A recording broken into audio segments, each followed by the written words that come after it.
Life at 40 was exactly as I had meticulously planned it, a successful career as a department head, a comfortable home, and a shiny car in the driveway. Love and romance?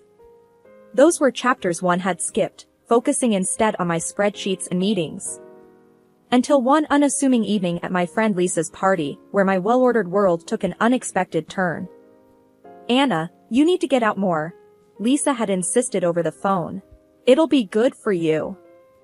I had reluctantly agreed, not really expecting much from the evening. As I arrived at the party, the atmosphere was buzzing with laughter and chatter. I felt out of place, awkwardly holding a glass of wine, scanning the room for a familiar face. That's when I noticed him.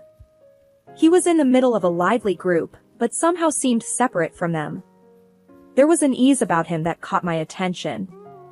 He walked over to me, a confident yet friendly smile on his face. "Hi, I'm Tom," he said, offering his hand.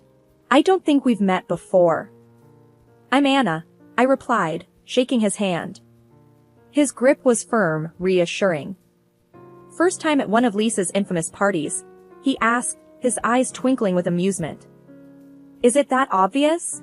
I said, trying to match his light tone.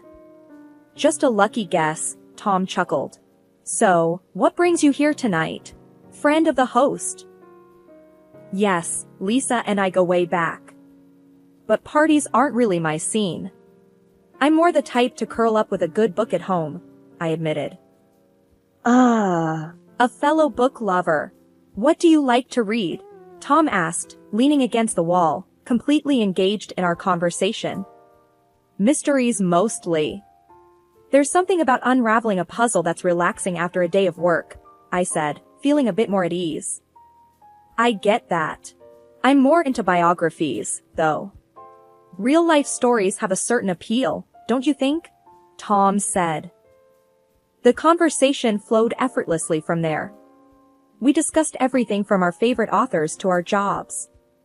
I learned he was a graphic designer, passionate about his work, and surprisingly, 5 years younger than me. His sense of humor was a breath of fresh air. As the night wore on, we somehow found ourselves tucked away in a quieter corner of the room, lost in conversation. It was uncanny how natural it felt to talk to him, as if we'd known each other for years rather than hours. When it was time to leave, Tom insisted on walking me to my car. "I hope I get to see you again, Anna," he said earnestly as we stood beside my car. "I think I'd like that," I found myself saying, surprised by my own willingness to step out of my comfort zone. "Good night, Tom." Driving home, my mind replayed our conversation, his laughter, the ease of the evening. It was unsettling yet exhilarating. For the first time in a long while, I felt a spark of something new, something unexpected. After that party, Tom and I started seeing each other more. It wasn't like anything I had experienced before. He was thoughtful in ways that caught me off guard. He'd surprise me with my favorite coffee at work or send me texts just to say he was thinking of me. One evening, he invited me over for dinner. I walked into his apartment to find he had cooked an entire meal. "I hope you're hungry," he said, grinning from ear to ear. "I'm impressed. I didn't know you could cook," I said, taking in the spread on the table. "There's a lot you don't know about me," he replied with a wink. "For instance, I make a mean lasagna." As we ate, he told me stories about his family, his dreams, his fears. It was intimate, real. After dinner, we settled on the couch, a comfortable silence enveloping us. "You know, Anna, I never thought I'd meet someone like you," Tom said, looking into my eyes. "Like me? How so?" I asked, feeling a warmth spread through me. "Someone who's not just about the surface stuff. You see the world differently. It's refreshing," he said, brushing a strand of hair from my face. I didn't know what to say, so I just smiled, feeling a flutter in my stomach. Weeks turned into months, and our relationship deepened. Tom was charming, not just to me but to everyone around him. He even won over my parents when I introduced him. My mom, who was usually hard to please, said, "He's a keeper, that one." But the real turning point came 6 months into our relationship. It was a regular evening, We were walking in the park after dinner. Anna, I've been thinking, Tom started, sounding serious for once. I don't want to spend another day without you. Marry me. His proposal caught me off guard. Tom, are you serious? We've only been together for 6 months. I know it's fast. But when something feels right, why wait? He argued, his eyes searching mine for an answer. I looked at him, this man who had unexpectedly become my world. Yes, I found myself saying, yes, I'll marry you. Married life started like something out of a storybook. Tom and I were in our own little world, wrapped up in the bliss that comes with being newlyweds. In those first few months, Tom was incredibly attentive. He'd surprise me with little notes hidden around the house, each one making my day a little brighter. One evening, I found a note on the bathroom mirror. Meet me in the backyard, it read. Curious, I made my way outside to find Tom had set up a makeshift projector. Movie night under the stars, he announced proudly. I couldn't help but laugh. You really go all out, don't you? Only the best for my wife, he replied with a wink. As we cuddled under a blanket watching an old classic, I remember thinking I had never been this happy. But it wasn't just the grand gestures. It was the small things too. How he'd make coffee just the way I liked it, or how we'd cook together, dancing around the kitchen to some old tune. One day, as we were making dinner, I playfully splashed him with water. Hey, what was that for? He exclaimed, pretending to be offended. Just keeping you on your toes, I shot back, laughing. He came over, a mock stern look on his face. You're going to pay for that, he said, before breaking into a smile and pulling me into a hug. Life with Tom felt easy, like everything had fallen into place. Even when we disagreed, it was never anything serious. We had this rhythm, this understanding between us that felt natural. But as perfect as everything seemed, there were moments that gave me pause. Like when Tom casually suggested that we should have a joint bank account for convenience. I remember frowning slightly at the idea. Isn't it a bit soon for that? We're doing fine managing our finances separately. He shrugged, a carefree smile on his face. It's just easier this way, isn't it? One less thing to worry about. I hesitated but eventually agreed. After all, we were married now. Sharing a bank account seemed like a logical step in our partnership. The shift was subtle at first. After we merged our bank accounts, I noticed small discrepancies in our finances. Tom started spending more, often on things that seemed extravagant. One evening, I decided to bring it up. We were sitting in the living room, bills scattered on the coffee table. Tom, I've been noticing some large amounts coming out of our account lately. Fancy suits, high-end gadgets, it's a bit much, don't you think?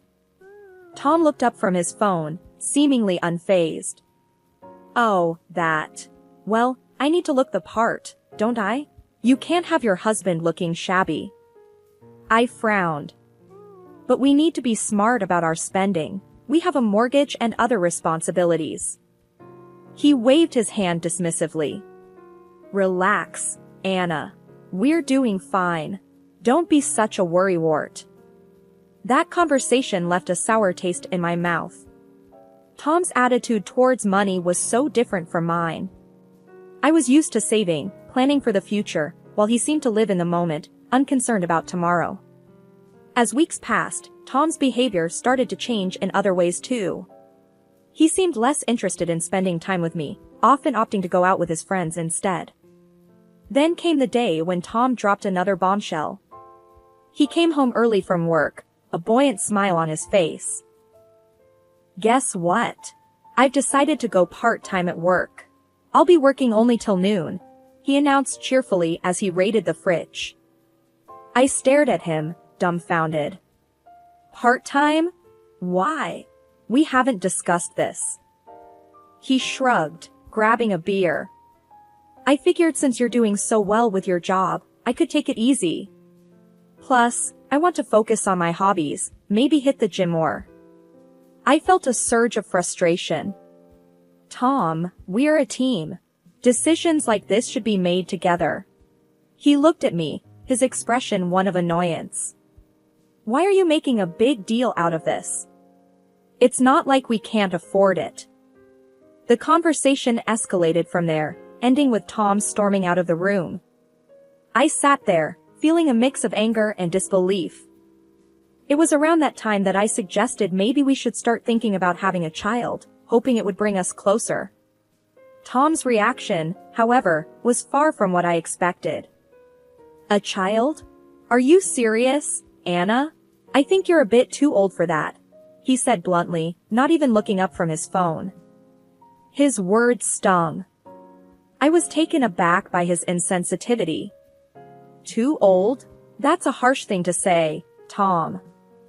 He shrugged. It's the truth. Besides, I'm not ready to be tied down with kids. I couldn't believe what I was hearing. This wasn't the Tom I married. He used to be considerate, loving. Now, he was turning into someone I hardly recognized. As the days turned into weeks, the distance between us grew. The man I fell in love with was fading away, replaced by someone who seemed to care only about himself. I started to feel more like an ATM than a wife, a provider rather than a partner. The changes in Tom were becoming more pronounced, and it felt like our marriage was on a slippery slope. His part-time job meant he was home more, but not in the way I had hoped. He spent most of his time at the gym or hanging out with friends, leaving me to handle the household chores. One evening, I came home exhausted from work, only to find the house in a mess. Tom was sprawled on the couch, scrolling through his phone. "You're home early," I commented, dropping my bag. He didn't look up. Yeah, gym was crowded. Decided to skip it. I sighed, looking around. Tom, since you're home more, do you think you could help out with some of these chores? He frowned, his tone defensive. What? Now you want me to be a house husband? That's not my thing, Anna. I felt my patience wearing thin. It's not about being a house husband. It's about helping each other out. He shrugged, unmoved. I don't know, Anna. I have other things to do. I bit back a sharper retort, feeling a growing sense of frustration and loneliness. It was like talking to a wall. He just didn't get it, or he didn't care. I couldn't tell which was worse. The situation worsened when I suggested he could use his free time for something productive, like taking care of the house or cooking. Me? Cook? Come on, Anna, you know I'm no good in the kitchen. He laughed it off. But you could learn. It would be helpful, I pressed, hoping he'd see reason. He scoffed. I have better things to do with my time. I felt a surge of anger. Like what? Going to the gym and hanging out with your friends. He rolled his eyes. You just don't get it, do you? I need my space, Anna. I couldn't believe what I was hearing. This was not the partnership I had signed up for. I was working full-time, managing the house, and now, apparently, I was expected to be okay, with his complete lack of contribution. The final straw came when I found out about his demands at home. One evening, I came home late from a particularly grueling day at work. Hey, what's for dinner? Tom asked as soon as I walked in. I was taken aback. I just got home. I thought maybe you'd have something ready since you were home all day. He laughed, as if I had made a joke. Me? Cook? Come on, Anna. That's your thing. I stood there, disbelief and anger swirling inside me. My thing? What about teamwork, Tom? What about supporting each other? He just shrugged, completely indifferent to my feelings. I went to bed that night feeling more alone than ever. The man I had married, the man I thought I knew, was becoming a stranger to me. Our conversations were now either superficial or arguments. The warmth and connection we once shared seemed like a distant memory. One afternoon, while doing a deep clean, I moved the bed to get to the dust underneath and spotted something glinting against the wall. Reaching down, my heart sank as I picked up an earring that certainly wasn't mine. The cold wave of realization hit me hard. Sitting on the edge of the bed, I turned the earring over in my fingers, a storm of questions and fears swirling in my mind. When Tom returned home later, I confronted him directly. Tom, I found this earring under our bed. It's not mine. Can you explain? He glanced at the earring with a nervous laugh. Where did that come from? Maybe it's from one of your friends. I knew none of my friends owned anything like this. No, Tom. My friends haven't been over in ages. And they don't wear this style. He gave a casual shrug, but I could tell he was uneasy. I don't know, Anna. Maybe it's yours and you forgot about it. I felt frustration building inside me. I know what my jewelry looks like, Tom. This isn't mine. There was a tense silence. Finally, Tom sighed and admitted, okay, it probably belongs to a friend of mine. A friend? My voice trembled with a mix of disbelief and hurt. Yeah, she must have dropped it when she was here, he said, avoiding my gaze. The room seemed to spin as I processed his words. When she was here, in our house, in our bedroom. He gave a half-hearted defense. It's not a big deal, Anna. It was just a visit. I was incensed. Just a visit? You brought another woman into our home, our bedroom? That's a big deal, Tom. He tried to downplay it, but I could see right through his act. You're overreacting, Anna. It was nothing. The conversation escalated from there, ending with Tom storming out and me left alone, feeling a deep sense of betrayal.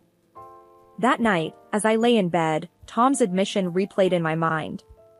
I realized that my marriage had hit a point of no return.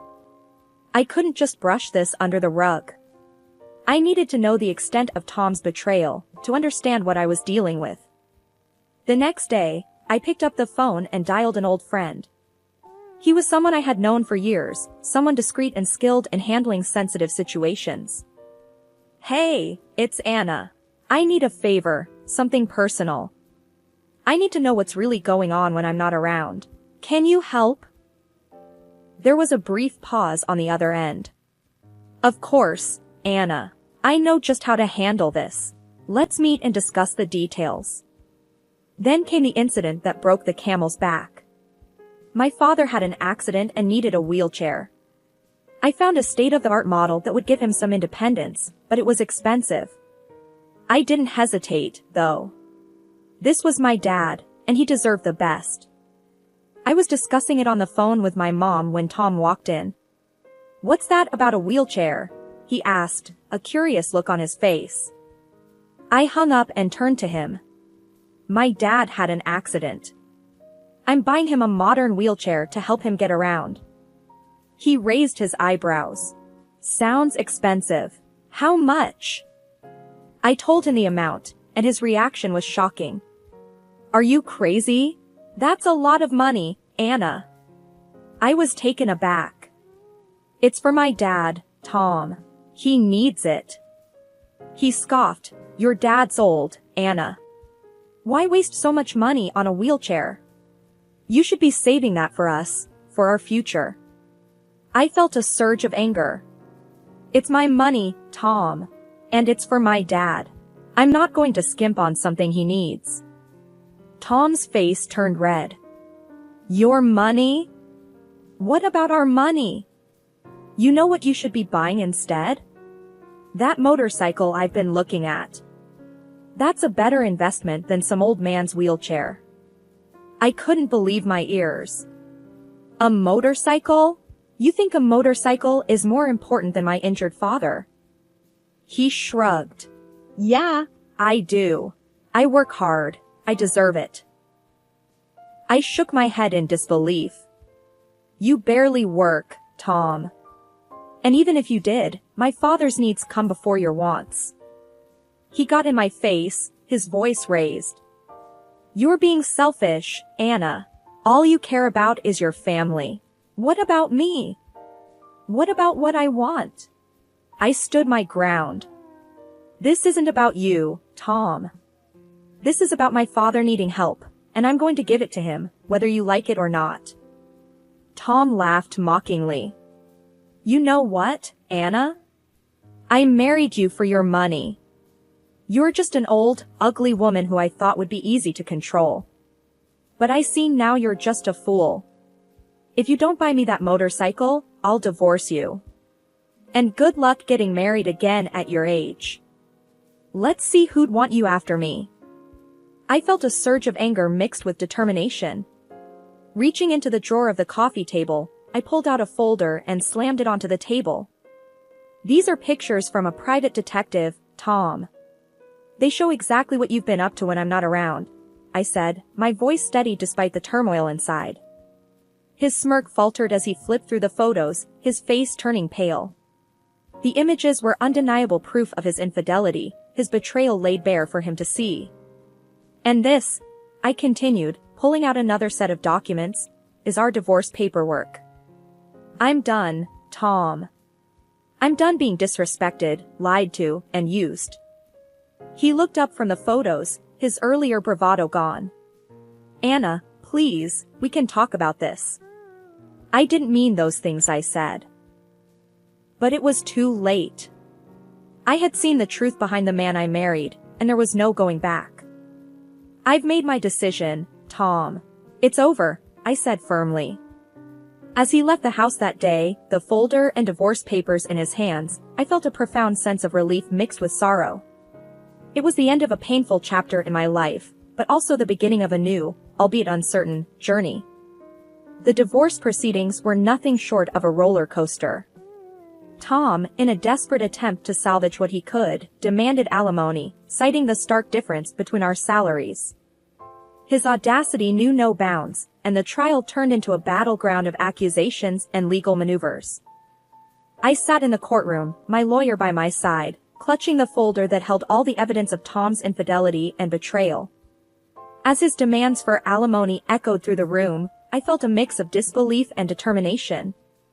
This was the man I had loved, and now he was trying to exploit me one last time. When it was my turn, I presented everything, the photographs from the private detective, bank statements showing his extravagant spending, and testimonies about his lifestyle. The evidence was overwhelming, painting a clear picture of a man who had taken advantage of my trust and love for his own gain. The judge listened intently, flipping through the evidence, his expression unreadable.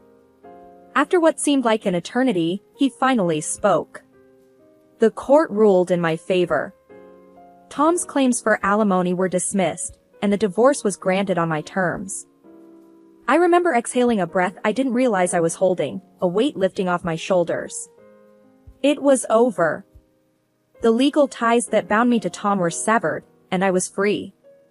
In the aftermath of the trial, life slowly started to return to a new kind of normal. I focused on rebuilding myself, reconnecting with the parts of me that had been lost in the shadows of my marriage. One day, as I was having coffee with a friend, she mentioned Tom. "Have you heard about your ex? He's in deep trouble.